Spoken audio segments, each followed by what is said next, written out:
My own father sneered, "You're old enough to figure it out," then walked away with his new wife and her kids. I sat shivering on the cold bench until I called my grandmother. Hours later, she arrived with lawyers. When he returned from his trip, he unlocked the door only to find his accounts frozen, his house stripped bare, and a letter waiting. Can you imagine being 14 and your own father, the person who's supposed to protect you, just walks away? Leaves you stranded at a train station with literally nothing but $20 and a beat-up backpack, while he jets off to a luxury resort with his new family. He thought he was getting rid of a burden, but what he didn't know is that his act of betrayal, that moment of pure cruelty, actually set me free, leading me to an $80 million family secret and a $10 million inheritance he tried so desperately to steal. That day, the car felt heavy, thick with everything Dad wasn't saying. I just pressed my forehead against the cool window, watching our neighborhood disappear. My worn backpack, stuffed with essentials for what Dad vaguely called a little trip, sat between my feet. "Dad, will we be back before Monday?" I asked, trying to break the silence. "I have that history presentation, remember? The one about the Civil War." His knuckles went white on the steering wheel. "You'll figure it out, Mia." A chill snaked down my spine. This wasn't the dad who used to help with my projects, who stayed up late for my third-grade solar system. This was the stranger he'd become since marrying Sharon 6 months ago. "Just stop talking for a minute, okay? I need to think," he'd snapped earlier. I swallowed, still tasting the bitter coffee I'd had at Mom's apartment that morning. She'd been passed out again, a glass city of empty wine bottles on the coffee table. Dad had looked at her with such disgust, muttering about no wonder. Then, the train station loomed, a huge, red brick building, like something from an old movie. Dad pulled into the drop-off zone, not even bothering to park. My stomach twisted. "Aren't you coming in with me?" I asked as he popped the trunk. He was already out, yanking my backpack with unnecessary force. I scrambled to follow, my legs shaky on the cold November pavement. The wind cut right through my thin jacket, the one Sharon had said made me look homeless at Thanksgiving. "Here," he said, shoving the backpack at me, his eyes darting to the station entrance, then his watch. "You're 14, Mia, old enough to figure things out." Figure what out? He hadn't told me anything. And then I saw them. Sharon, perfectly manicured, standing just inside the glass doors, her hand on Brittany's shoulder. Brittany, 12, blonde, in a designer coat I could only dream of. Her brother, Connor, 8, engrossed in his phone. Sharon caught my eye. She gave me that cold, triumphant smile, the one I'd seen her practice in mirrors. "Dad?" My voice came out small, breakable. He was already walking toward them, never looking back. His hand found Sharon's waist, pulling her close. He kissed her cheek. He even ruffled Connor's hair affectionately, just like he used to do mine. "Dad." I called louder, panic rising like floodwaters in my throat. "Dad, you haven't given me a ticket. Or money." A kind elderly woman gave me a concerned look. A businessman in a gray suit stepped around me, annoyed. But Dad didn't turn. He just led his new family out, Brittany glancing back with a look I couldn't decipher. Pity? Satisfaction? Then they were gone. I stood there, frozen, in the middle of that busy station, my backpack heavy on my shoulders. This wasn't happening. Any second, Dad would burst back through those doors, laughing about what a terrible joke this had been. Any second. But the seconds stretched. 5, 10, 20. A station guard, neat and pressed, approached. "Young lady, are you waiting for someone?" "My dad," I said automatically. "He just forgot something. He'll be right back." The guard's kind, brown eyes took in my backpack, my frantic stare at the doors. "Would you like to sit down while you wait?" I nodded, unable to speak, and went to a cold metal bench. I finally looked inside my backpack, one change of clothes, a phone charger, a hairbrush, my history textbook, and a crumpled $20 bill I'd saved from babysitting. $20. That was it. The station buzzed around me. Families reuniting. Business travelers rushing. Teenagers laughing. Everyone had somewhere to go, someone expecting them. Everyone except me. My cracked phone, which Dad had refused to fix, showed 3:47 p.m. I scrolled through contacts. Mom would be drunk until tomorrow. My best friend Emma was in Florida. No one. Then I saw it. A contact I'd almost deleted a dozen times. Grandma Helen. Dad's mother, the one he'd cut off 2 years ago after some big fight I never understood. The grandma who used to bake cookies and teach me card games. My stomach rumbled. I found a granola bar, probably from a school field trip, and ate it slowly. For 15 p.m. November darkness was already creeping in. The station closed at midnight. Where would I go? The thought of the streets made me want to throw up. A family walked by, Mom, Dad, 3 kids, holding hands. The youngest, maybe 5, was crying about being tired. Her dad scooped her up, settled her on his shoulders, and she giggled through her tears. That's when I broke. The tears came silently at first, just hot tracks down my cheeks. But then my chest heaved, a sob escaped. I pulled my knees to my chest, made myself as small as possible, and cried into my jeans. Miss? Miss, are you all right? A gentle voice. I looked up to see an elderly woman, maybe 70, in a purple coat, holding a coffee. She sat beside me, not too close, but comforting. My dad left me, I heard myself say, the words just tumbling out. He just left me here. Her face hardened instantly. How old are you, sweetheart? She pulled out her phone. I'm calling the police. No. I grabbed her hand, surprising us both. Please. I have someone I can call. My grandmother. I just haven't talked to her in a while. The woman studied me, then nodded. With shaking fingers, I redialed Grandma Helen's number. It rang once, twice, 3 times. I was about to hang up when... Hello. Her voice. It was exactly as I remembered, firm but warm, like aged whiskey and velvet. Grandma, my voice cracked. It's Mia. A sharp intake of breath. Mia, sweetheart, what's wrong? Where are you? Dad left me at the train station. He drove away with Sharon and her kids. He left me here with no money, no ticket. I don't know what to do. Stop. Her voice cut through my panic like a knife. Which train station? Central Station, downtown. Are you safe? Is anyone bothering you? No, there's a nice lady sitting with me. Good. You stay right there. Don't move. Don't go with anyone. I'm coming to get you. But Grandma, it's at least 2 hours. I'll be there in 90 minutes. I'm bringing some friends with me. Legal friends. You just stay put and stay safe. Can you do that for me? Yes. And then she said, Mia, this is not your fault. Whatever that bastard, whatever your father told you, this is not your fault. The line went dead. The woman in purple squeezed my shoulder. Your grandmother? I nodded. Good. Home. The word felt strange. I remembered Grandma's house as a modest suburban 2-story with a lovely garden. But we weren't heading to the suburbs. The car glided through parts of the city I'd only seen from a bus. Tree-lined streets, historic mansions, their windows glowing. Grandma, where are we going? I asked. Home, she repeated, but there was something in her voice, a note of satisfaction, even vindication. Then, iron gates, huge and ornate, swung open automatically. The driveway curved through manicured grounds, subtle lighting illuminating our path. And then, the house. No, the estate. What is this place? I breathed. This is where I live now, Grandma said simply. There are things about your family, about our family, your father never wanted you to know. It was 3 stories of brick and stone, tall windows, a circular driveway with a fountain. Like something from a movie about old money and secret societies. A man, Mr. Chin, helped us from the car. I'll have the preliminary paperwork ready by morning, Mrs. Hartley. The emergency custody filing is already in process. Thank you, James. We'll speak at breakfast. Inside, it was even more overwhelming. Marble floors, a sweeping staircase, art that belonged in museums. A woman in a crisp uniform appeared instantly. Mrs. Hartley, welcome home. Shall I prepare the blue room for Miss Mia? Yes, Rosa. And please have dinner sent to the family dining room in 30 minutes. Something comforting. Perhaps your excellent chicken soup. Grandma led me to a smaller dining room. Smaller, still meant a table for 8 and a crystal chandelier. She poured herself wine, me a fresh orange juice. I imagine you have questions, she said. This isn't the house I remember.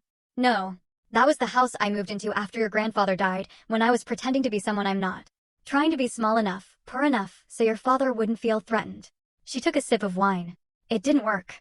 He still cut me off the moment I questioned his choices. But, all of this? My grandfather, her husband, wasn't just the simple insurance salesman Dad had always claimed. Robert built his company from nothing, Mia, turned it into an empire. When he died 5 years ago, he left everything in a very specific trust structure, one your father has been trying to break ever since. Rosa brought the chicken soup, steaming and smelling like heaven. I hadn't realized how hungry I was until I started eating. Your father received his inheritance immediately, Grandma continued. $5 million, free and clear. It should have been enough to set him up for life, to provide for you, to build something meaningful. $5 million. I nearly choked. Instead, he spent it. Bad investments, trying to impress people like Sharon and her country club friends, living beyond even those substantial means. When the money ran out, he came to me, demanding more. Demanding access to the rest of the trust. My heart pounded. The rest? Your grandfather was worth approximately $80 million when he died. My spoon slipped, clattering against the bowl. The majority of it is in trust, some for me, some for charities, and a significant portion, $10 million, for you, to be accessed when you turn 18. Or earlier, under certain circumstances.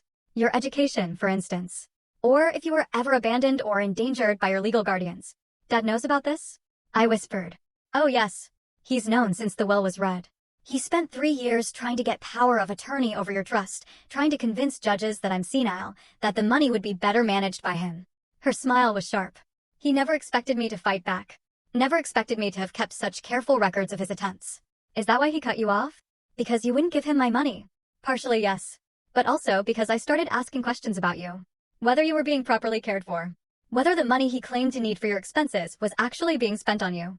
She reached across the table, taking my hand. I hired a private investigator 6 months ago when he stopped letting me see you.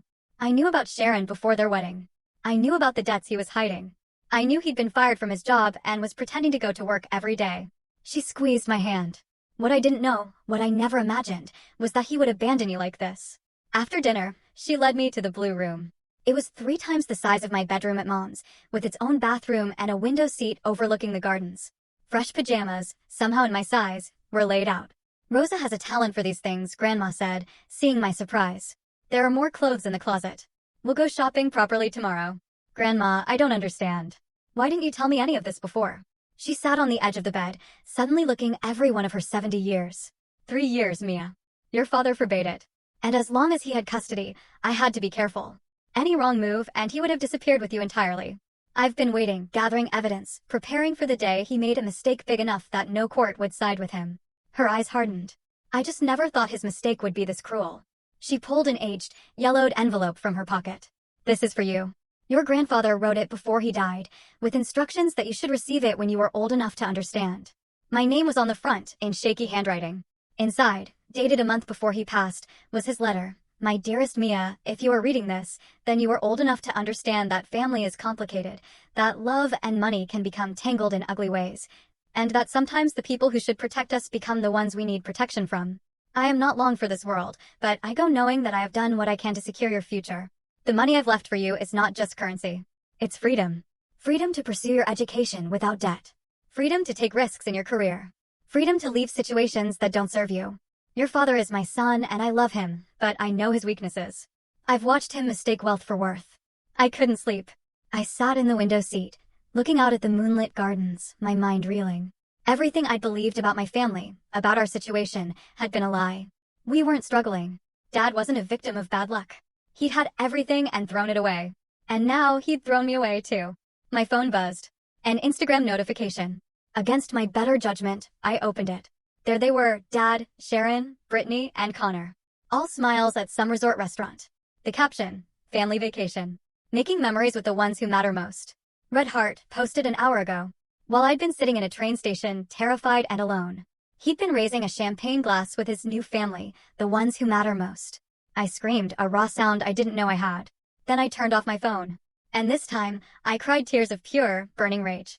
The next 2 weeks? A blur. Lawyers, tutors, and an incredible transformation. Grandma had assembled what she called the team, not just legal counsel, but a whole support system designed to rebuild everything my father had broken. Posture, Miss Catherine, my etiquette and confidence coach, would gently correct, her hand firm on my shoulder. You've been making yourself small for so long, Mia. You've forgotten how to take up space. Her goal, Grandma assured me, wasn't to change who I was, but to give me tools for the world we were about to enter. Courtrooms, legal depositions, possibly even media attention. It's a game with rules, Grandma said. I want you to know those rules so you can choose when to follow them and when to break them. Miss Catherine taught me how to sit like I deserved to be there, how to make eye contact without flinching, how to speak so people had to listen. It felt like learning a whole new language, one where my body said as much as my words. Better, she'd say as I walked across the room, shoulders back. Remember, you're not trying to be someone else.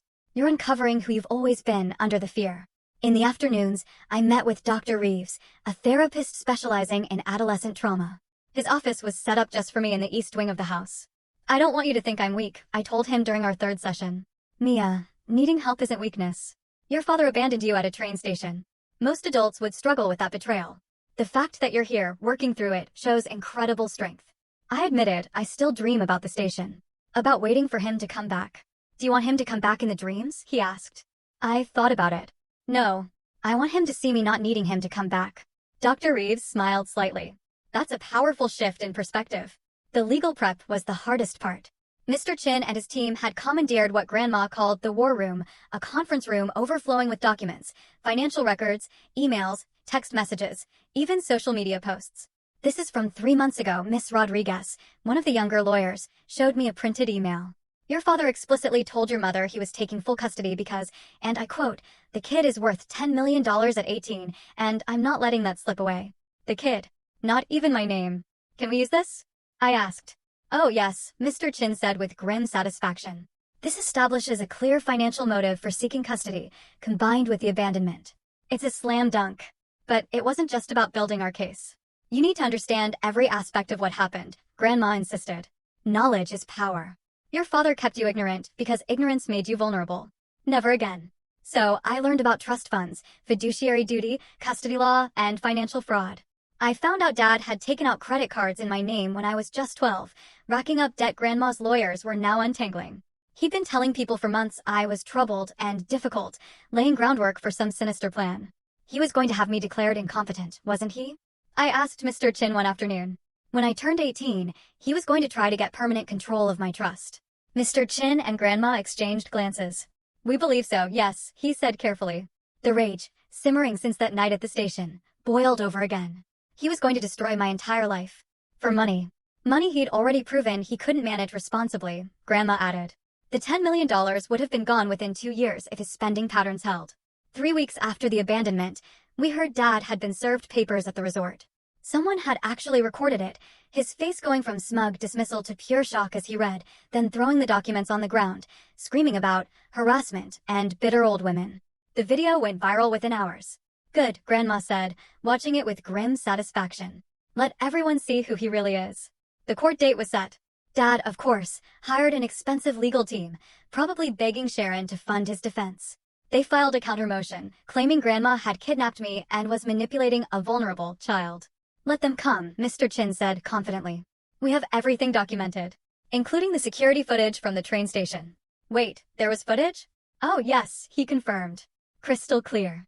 Him walking away while you call after him. You, sitting alone for hours. Very compelling evidence. But Dad wasn't going down quietly. He launched his own smear campaign, calling every extended family member with his twisted version of events. I was out of control, violent toward Sharon's kids, and he'd just been taking me to a therapeutic boarding school when I'd run away at the station. Some relatives believed him. Others didn't. Our family fractured, and my phone filled with messages, from support to outright condemnation. Block them all, Grandma advised. Their opinions don't matter. Only the truth matters. And the truth was becoming a weapon. Miss Rodriguez discovered Sharon's first husband had filed similar complaints about financial manipulation during their divorce. Dad's business partners started coming forward with stories of unpaid loans and broken contracts. Even Brittany's teacher reached out, concerned about behavioral changes in her students since the marriage and willing to testify about bruises she'd noticed. He's not just a bad father, I said one night, sifting through the evidence. He's a bad person. Yes, Grandma said simply. And it's time the world knew it. Local news picked up the story first. Abandoned teen fights back against father's betrayal. Then national outlets. My name was kept out, thanks to minor protection laws, but Dad's wasn't. Neither was Sharon's. Their perfect family image crumbled in real time. Sharon's country club friends distanced themselves. Brittany and Connor's private schools started questioning their enrollment. The luxury resort where Dad had been celebrating while I sat abandoned actually banned them from returning. 2 days before the first hearing, Dad tried to call me. Grandma had warned me he might, and I was ready. Mia, sweetie. His voice was different, desperate, cajoling. This has all been a huge misunderstanding. You know I would never. You left me at a train station, I interrupted, my voice steady. Thanks to Miss Catherine. No money, no ticket, no plan. I was coming back. I just needed to. You posted vacation photos an hour later, Dad. Making memories with the ones who matter most. Silence. Then his voice hardened. You have no right to ruin my life like this. You already ruined mine, I said, incredibly calm. The difference is, I'm going to rebuild better. Without you. You ungrateful little, I hung up. My hands were shaking, but I'd done it. I'd faced him down. The first court date arrived. Grandma bought me a new outfit, professional but still age-appropriate, nothing they could nitpick. Miss Catherine prepped my courtroom presence. Dr. Reeves prepared me for the emotional impact. But nothing, absolutely nothing, prepared me for walking into that courtroom and seeing my father across the aisle. He looked smaller. His expensive suit couldn't hide the weight loss or the dark circles under his eyes. Sharon sat behind him, her perfect makeup barely concealing her pinched, angry expression. She kept whispering, and he kept shaking her off. All rise, the bailiff called. Judge Martinez entered, a small woman with sharp eyes and an even sharper reputation. She reviewed the initial filings, the courtroom holding its breath. "Before we begin," she said, looking directly at my father, "I want to make something very clear. The evidence I've already reviewed is deeply troubling. Abandoning a minor child at a public transportation hub without means or supervision is not just irresponsible. It's criminal. Mr. Hartley, you should be aware that depending on how these proceedings go, criminal charges may be recommended." Dad's lawyer jumped up. "Your Honor, my client maintains this was a misunderstanding." "A misunderstanding?" Judge Martinez's voice could have frozen fire. "There is security footage, counselor. Clear footage of your client walking away while his 14-year-old daughter calls after him. That is not a misunderstanding. That is abandonment." The hearing proceeded with mechanical precision.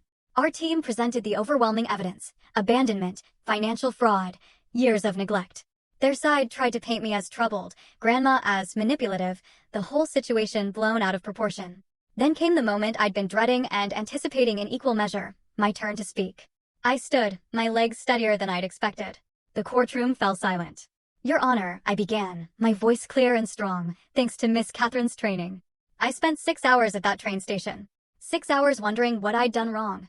6 hours watching families come and go, while mine had thrown me away.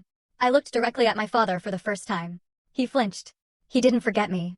He didn't misunderstand. He made a choice. He chose money and his new family over his daughter. And now he wants to paint himself as the victim because his choice has consequences." Dad's face went scarlet. He started to rise, but his lawyer yanked him back down. "I don't want his money," I continued. "I want my freedom. I want to live with someone who values me as a person, not as a future payday. I want to be able to trust that I won't be abandoned again the moment I become inconvenient." Judge Martinez nodded slowly. "Thank you, Miss Hartley. I've heard enough for today. Temporary custody is granted to Mrs. Helen Hartley, pending full review. Mr. Hartley, you are ordered to have no contact with your daughter except through supervised channels. Financial accounts will be frozen pending investigation of fraud allegations." The gavel came down like thunder. As we left the courthouse, Dad yelled, "This isn't over.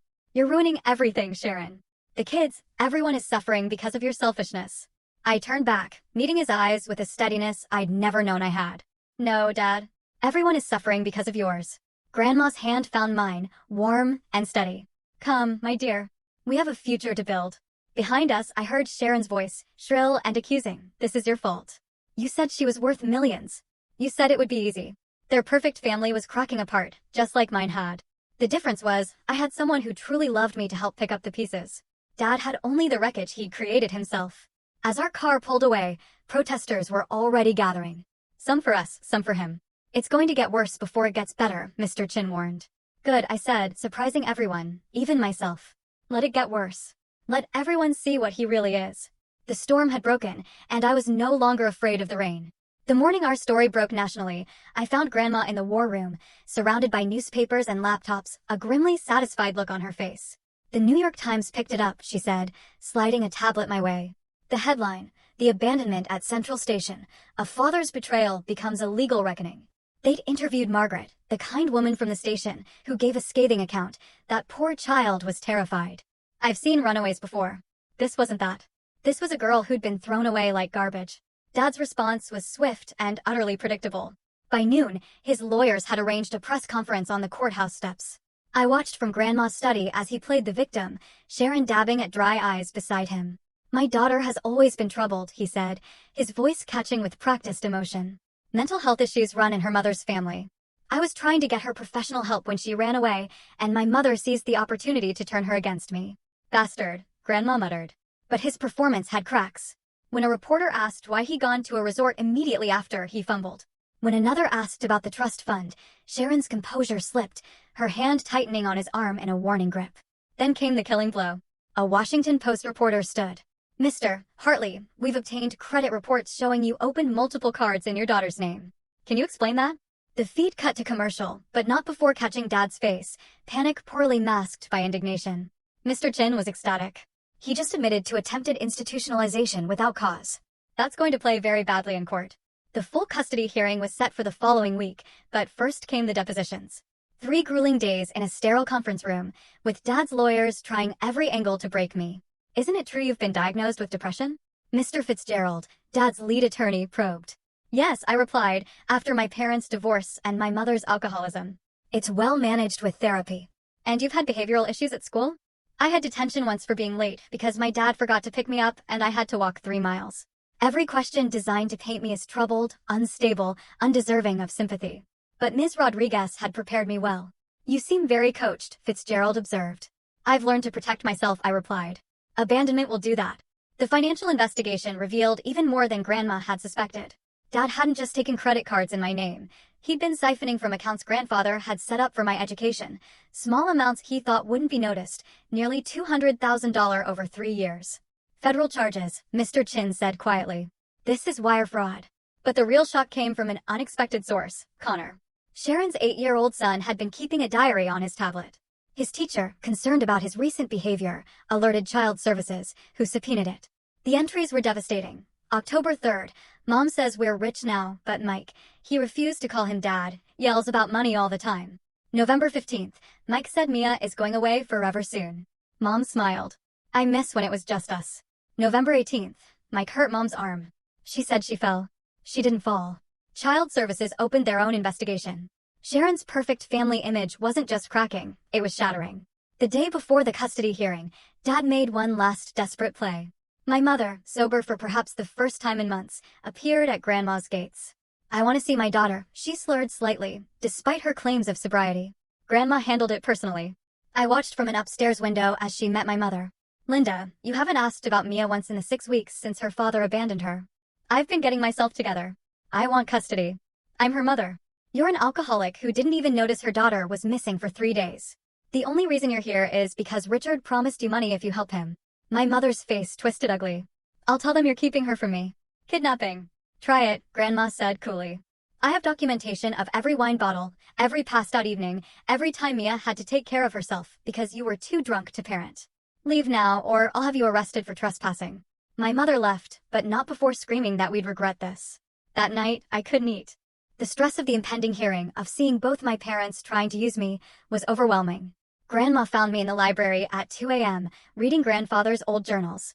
Can't sleep either, she asked, settling beside me with her tea. I found the entry from when I was born, I said, showing her the page. He'd written, Mia arrived today, perfect and innocent. I pray the world is kind to her. He loved you very much, she said. More than my actual parents, apparently. Biology doesn't determine love, sweetheart. Real family is chosen through actions, not just blood. The criminal trial arrived with a media circus. Reporters, photographers, even protesters on both sides. Someone had made Justice for Mia t-shirts. Someone else had Family Values Matter signs with my father's picture. Inside the courtroom, the tension was suffocating. Dad had lost so much weight, his suit hung loose. Sharon sat 2 rows behind him. They'd been fighting publicly enough that their united front had crumbled. Her children were notably absent. Judge Martinez called the court to order. I've reviewed extensive evidence in this case. Financial fraud, child abandonment, attempted manipulation of a minor's trust fund. Mr. Hartley, before we proceed, do you have anything to say? Dad stood. For a fleeting second, I saw something in his eyes. Regret, perhaps, or just regret at being caught. I'm not perfect, he began, but I'm her father. Doesn't that count for something? Being a father is more than biology, Judge Martinez shot back. It's showing up. It's protection. It's putting your child's needs above your own. Can you honestly say you've done any of that? The silence stretched until it snapped. Dad exploded. She's sitting on $10 million. And I'm supposed to struggle while she lives like a princess? It's my father's money, my inheritance. Actually, Mr. Chin stood smoothly. It's Mia's inheritance. Your father was very clear about that. And your struggles are of your own making. Gambling debts, poor investments, living beyond your means, even with $5 million. That's not. Dad turned to me, his mask completely off. You ungrateful brat. I raised you. I deserve, Mr. Hartley. Judge Martinez's gavel cracked like thunder. One more outburst and you'll be held in contempt. But the damage was done. Everyone had seen the real him. The Washington Post article the next morning included a photo that would haunt my father forever, his face contorted with rage, finger pointing at me, while I sat quietly beside my grandmother. The headline, Unmasked Father Shows True Colors in Custody Battle. The public response was swift and brutal. His business contacts severed ties. Sharon filed for separation, citing irreconcilable differences and previously undisclosed financial fraud. Even his own brother, Uncle Keith, released a statement distancing himself from Richard's inexcusable actions. But Dad wasn't done fighting. Cornered animals rarely are. The call came at 3 a.m., 2 nights after the hearing. Not to my phone. He was legally barred from contacting me, but to Grandma's landline. You poisonous old witch. His voice was slurred, drunk. You've destroyed everything. My marriage, my reputation, my life. Grandma had it on speaker, recording. Richard, you're violating the restraining order. I don't care about your restraining order. You turned my daughter against me. You and your money, always dangling it like a carrot, making me dance. I never made you do anything. Every choice was yours. I'll ruin you both. You think you've won? I know things about Dad's business, about where that money really came from. The line went dead. Mr. Chin immediately filed the recording, adding violation of restraining order to Dad's growing list of legal troubles. His threat wasn't empty. The next day, a sleazy tabloid ran a story, Hartley fortune built on illegal dealings. It was nonsense, easily disproven. But Dad had given an exclusive interview, full of wild accusations about money laundering and tax evasion. He's desperate, Mr. Chin assured us. These are the thrashings of a drowning man. The IRS and FBI briefly investigated, found nothing, and instead turned their attention to Dad's own financial crimes. The irony wasn't lost on anyone. I returned to school during this period. Grandma insisted I needed normalcy, but normalcy was impossible when everyone knew my story. Some kids treated me like a celebrity, others like a victim. A few, whose parents sided with my father, saw me as a traitor to family values. My best friend, Emma, became my shield. Anyone who gives you grief answers to me, she announced, and somehow, despite being 5 feet 2 inches, she made it stick. It was at school that I gave my first public speech about the experience. The principal asked if I'd speak at an assembly about recognizing abuse and seeking help. Grandma left it entirely my choice. I stood before 300 students and told my truth. Abandonment isn't always as obvious as being left at a train station, I said, my voice steadier than my hands. Sometimes it's gradual. A parent who stops asking about your day, who forgets your birthday, who sees you as an inconvenience, or worse, as a resource to be exploited. If someone is supposed to love you, but makes you feel worthless, that's not love. If someone who should protect you instead puts you in danger, that's not family. You deserve better. We all deserve better. The standing ovation lasted 3 minutes. Later, 17 students approached the counselor about their own situations. The principal called it the most impactful assembly we'd ever had. Dad heard about it, of course. Everything was public now. He showed up at the school the next day, drunk and raging, demanding to see me. The security guard, a grandfather himself, physically blocked him while calling the police. His arrest was captured on dozens of student phones. By evening, #Dad of the Year was trending, the video viral across all platforms. Sharon, meanwhile, was fighting her own battles. The separation had turned ugly when she discovered Dad had hidden assets, money he'd stolen from me that he'd squirreled away in offshore accounts. She wanted her share of the fraudulent gains. Let them tear each other apart, Grandma said, watching the news coverage of their court battle. But Connor and Brittany were collateral damage. Sharon, consumed with rage and greed, had become negligent. Child Services removed them from her care, placing them with Sharon's sister in another state. Connor's diary entry about Dad hurting Sharon had opened an investigation that revealed a pattern of domestic violence. I felt sorry for them. They hadn't asked for any of this.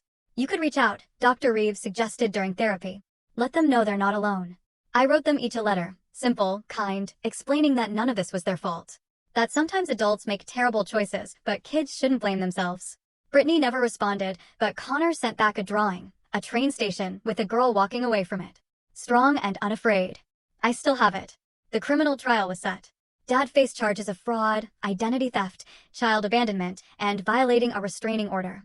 The federal charges alone carried up to 20 years. He tried one last manipulation, a suicide attempt, really just a gesture designed to look like one.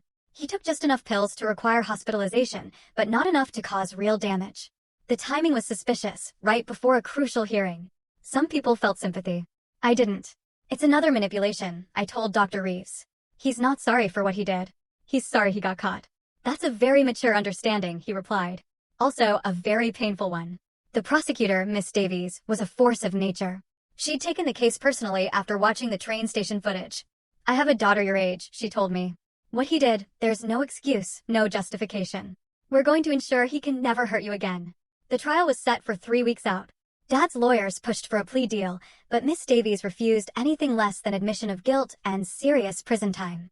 The criminal trial began on a Thursday morning that felt like the edge of the world. I wore the navy dress Grandma had bought me. Professional, respectful, but not trying too hard. My hands shook as I fastened the buttons. You don't have to go, Grandma reminded me. You've already given your deposition. I need to, I said. I need to see this through.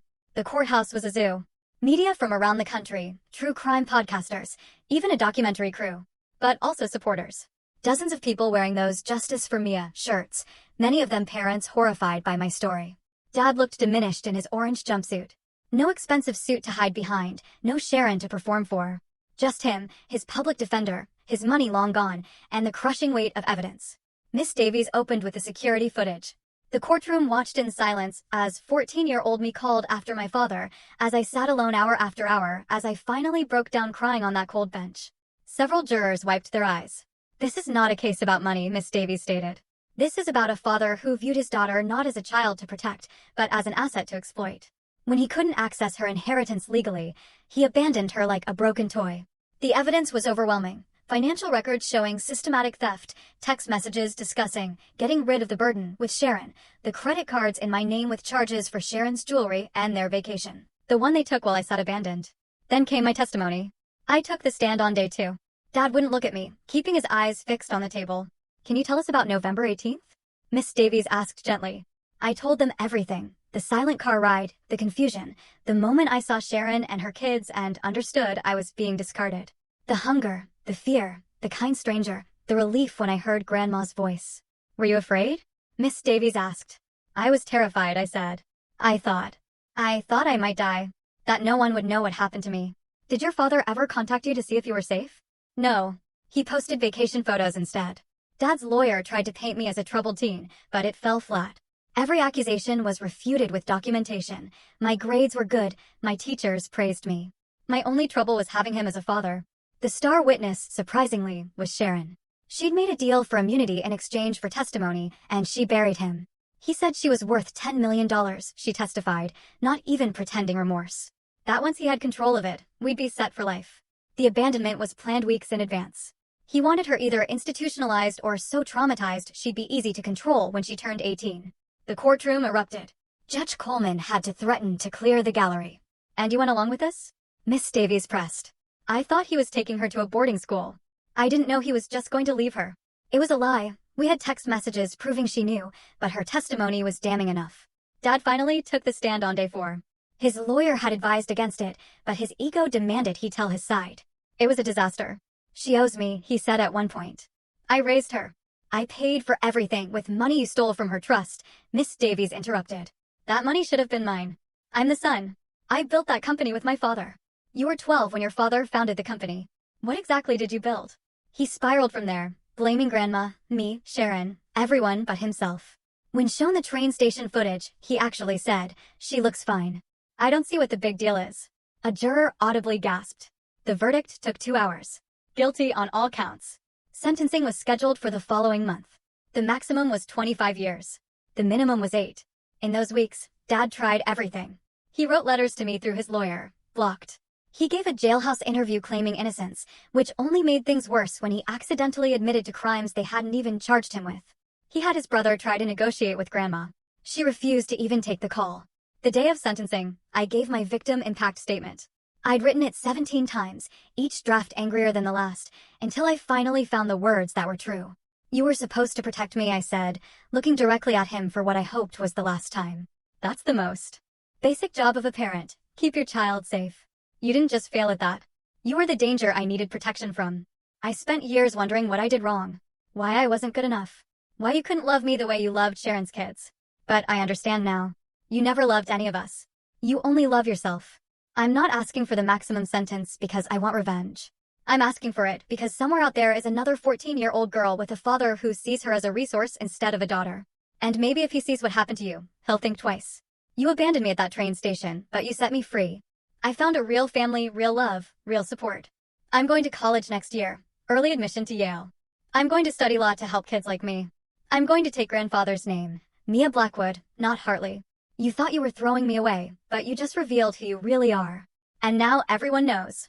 Dad tried to speak, to respond, but Judge Coleman cut him off. Mr. Hartley, I've overseen many cases in my career, but rarely have I seen such calculated cruelty toward a child. You abandoned your daughter in pursuit of money that was never yours. You stole her identity, her security, and tried to steal her future. I sentence you to 18 years in federal prison, with no possibility of early release for the first 10. Upon release, you will have no contact with your daughter unless she initiates it. All stolen funds will be returned with interest. The gavel came down for the final time. As they led Dad away, he turned back once. Our eyes met across the courtroom. I expected to feel something, sadness, maybe even pity. But I felt nothing. He was just a stranger who happened to share my DNA. Outside, the crowd cheered. Reporters shouted questions, but my eyes were only for Grandma, standing by the car, tears streaming down her face. "Proud of you," she whispered, hugging me tight. "Your grandfather would be too." Sharon disappeared after the trial, rumors saying she'd left the country. Her kids were adopted by their aunt and uncle, who seemed like genuinely good people. I kept in touch with Connor. He grew into a kind young man despite everything. My mother actually got sober after the trial. We have coffee sometimes now. It's not a full relationship, not exactly, but it's not nothing either. She knows she lost the right to be my parent, but maybe she can be a person in my life. The trust fund became mine on my 18th birthday, but I barely touched it. Grandma had taught me that money was a tool, not a goal. I used some for college, some for therapy, some to start a foundation for abandoned children. The rest waits, growing, ready for when I know exactly what to build with it. 5 years after that horrible day, I returned to the train station. Not the same bench. They'd replaced them all, but the same spot. This time, I wasn't alone. Connor, now 13 himself, sat beside me. He'd asked to see where it happened, to understand the story that had reshaped both our lives. "Were you really here for 6 hours?" he asked. 6 hours and 14 minutes, I confirmed, pointing to the old clock tower, still keeping perfect time. "I know, because I watched every minute tick by." "I'm sorry my mom was part of it," he said quietly. "You're not responsible for your parents' choices, Connor. Trust me, I learned that the hard way." We sat in comfortable silence, watching travelers rush past, families reuniting, others saying goodbye. Just normal people, living normal lives. "Mia," Connor asked, "do you ever wonder what would have happened if he'd come back?" I thought about it, truly thought about it, for the first time in years. I would have gone with him, I admitted. I was so desperate for him to love me, I would have forgiven anything. And that, I realized, would have been the real tragedy. Spending my whole life begging for love from someone utterly incapable of giving it. My phone buzzed. A text from Grandma, dinner at 7. Major favorite. Home. Real home. With someone who chose me, not for what I was worth, but for who I was. "Come on," I told Connor, standing and shouldering my backpack. A designer one now, a gift from Grandma, though I still kept the old worn one in my closet as a reminder. "Let's go home." As we walked toward the exit, I glanced back at that bench.